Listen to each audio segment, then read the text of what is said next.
World Wide Web brought the great levelling its early pioneers dreamed of. Dr. Alex Krotowski investigates the virtual revolution now on BBC Two and on BBC HD. Africa, the birthplace of mankind. But it's not the past that brings me here, it's the future. Africa has just been plugged into broadband. And as the World Wide Web grows and spreads across the continent, it's transforming all that it touches. The small town of Abiriu in Ghana is just one of the latest to be hooked up to the globe. I'm traveling with Sir Tim Berners-Lee, the man who invented the web. It's 20 years since he made his breakthrough. And now the divide between the digital haves and have-nots is shrinking fast. I think the web is about connecting humanity. Now that we've got to the point that 20–25% of the world are using it, then suddenly the question is, what about the other 80%? This community center may not look like much, but it's the new frontier of this virtual revolution.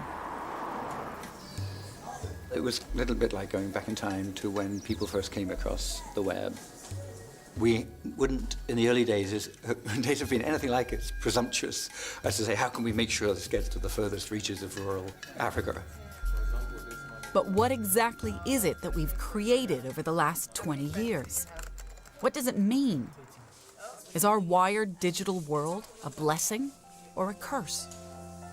If the web does take root in Africa, as it has done elsewhere, then this will be the next continent to be reshaped by the digital revolution. But how has the web affected us in the 20 years since it was created? And what does that mean for the future of the people here and the majority of the world who aren't yet connected?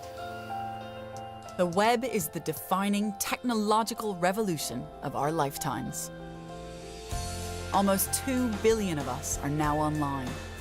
And in the 10 years that I've been studying the web and writing about it as a journalist, I've seen it take our world and shake it apart. The web has created unimaginable wealth, yet encouraged millions to work for nothing. It's challenged authority, yet allowed regimes to spy and censor as never before.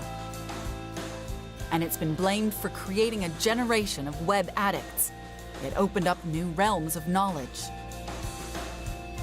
In this series, I'll be meeting all the pioneers and key players, everybody from Google to Facebook, Twitter to Amazon. The people who've helped bring about this seemingly unstoppable leveling of power, culture, and values that's having such an impact on all of our daily lives. Well, the web is how mankind communicates nowadays. It's like the internet has become a brain. It's the smartest brain in the world. It is an empowering tool that has more potential than any other that human civilization has ever developed. The world is just going to keep on getting more and more open. There's going to be more information available about everything.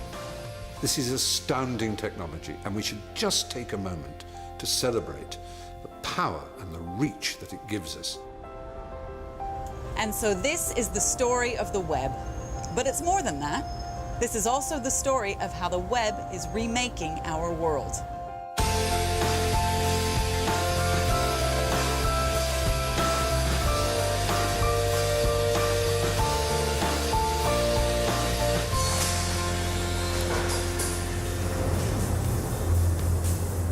It's been more than 2 centuries since we last witnessed anything of the same scale and speed as the upheaval now being ushered in by the web.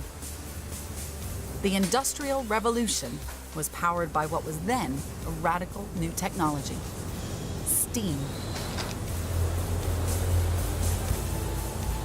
And now the web heralds the next great revolution. Why? Well, because it does for information what steam once did for physical force. It supercharges it. The web allows anyone to publish and to distribute words, images, videos, and software globally, instantly, and virtually for free. 1/4 of the planet now uses the web. On any given day in the British Isles, over 35 million of us will log on. For the first time on television, using a unique data sample of 8 million of those people, we can track exactly how we are in the grip of the web. The web is where we spend our money, around £1 billion a week.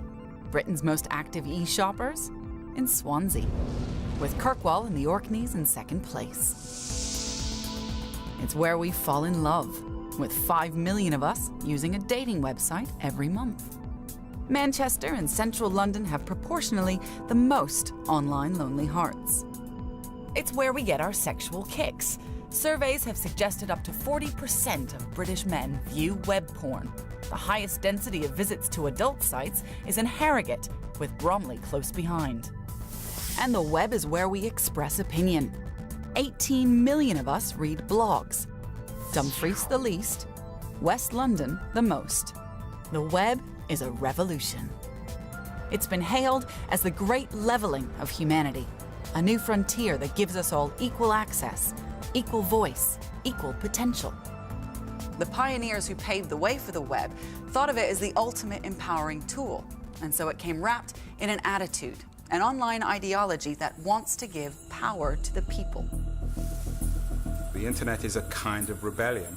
These people were opposed to the notion of hierarchy and authority.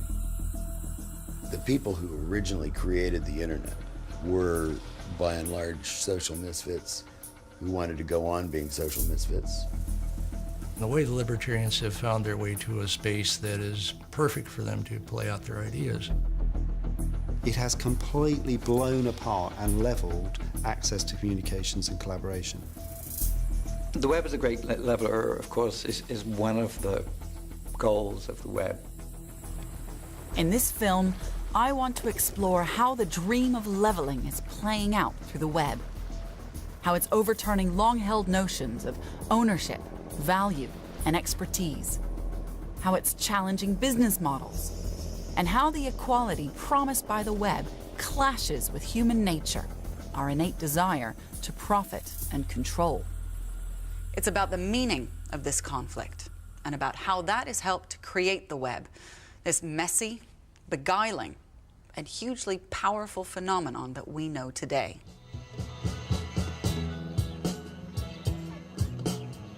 The ultimate claim for the web as an empowering tool is that it blows open access to knowledge. To find out how, I've come to one of the new pillars of the American educational establishment. No, not an Ivy League college like Harvard or Princeton, but the town of Dixon, New Mexico, where they're celebrating Labor Day.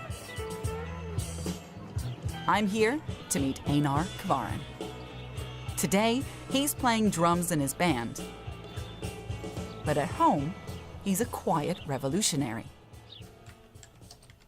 Einar is part of a remarkable endeavor that uses the web to allow ordinary people to create something extraordinary. He's a legendary and prolific contributor to Wikipedia, the online encyclopedia that's becoming the most important information source in the world. When I first heard about it, I thought this is the craziest thing. Can't possibly even happen. How can you have something that anybody in the world can edit? How can you trust it? What's even the point of it? More than 65 million people around the world use Wikipedia each month. And instead of just accessing knowledge, they can author and edit it. The site's 14 million articles are the result of anonymous contributions from people like Einar, who don't need any formal qualifications. I have a list of something over 1,000 articles. If anyone makes an edit in that article, it will appear on my checklist. And if I disagree with it, I will undo it. And then if they disagree with my undoing, they can undo it.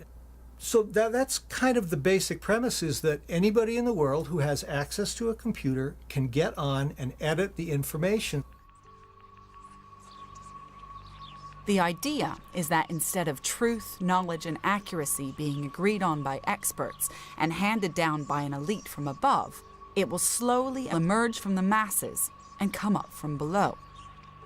But by challenging centuries of scholarship, this new form of people power has ignited a huge argument.